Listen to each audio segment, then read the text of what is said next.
C'est quoi le potentiel éolien de la MRC de Port-Neuf? Hydro-Québec veut répondre à cette question-là en installant des mâts de mesure du vent.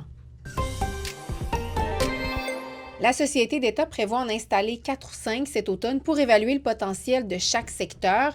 Il y a d'autres études similaires qui sont prévues dans d'autres régions, au Saguenay-Lac-Saint-Jean, au Bas-Saint-Laurent et en Gaspésie. Et c'est important de noter que cette démarche-là, ça ne veut pas dire qu'il va bel et bien y avoir un projet éolien dans Port-Neuf. On parle vraiment d'une démarche exploratoire.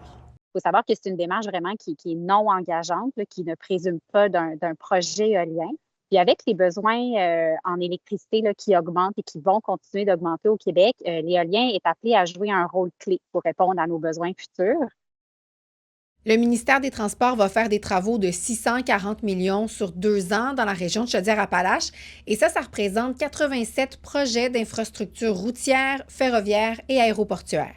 À Lévis, l'élargissement de l'autoroute 20 en direction ouest va commencer dans les prochaines semaines.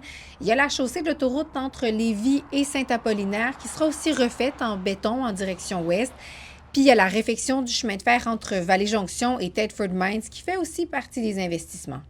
Évidemment, ça veut dire qu'il faut s'attendre à de nombreux chantiers sur les routes de la région cet été.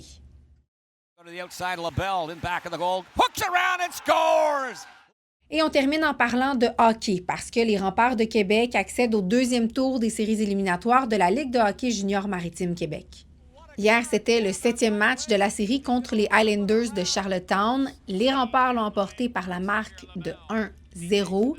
Il faut savoir que c'est la première fois que les Remparts atteignent le deuxième tour des séries depuis leur victoire à la Coupe Memorial en 2023. Pour ce deuxième tour, ils vont affronter les Saguenay de Chicoutimi.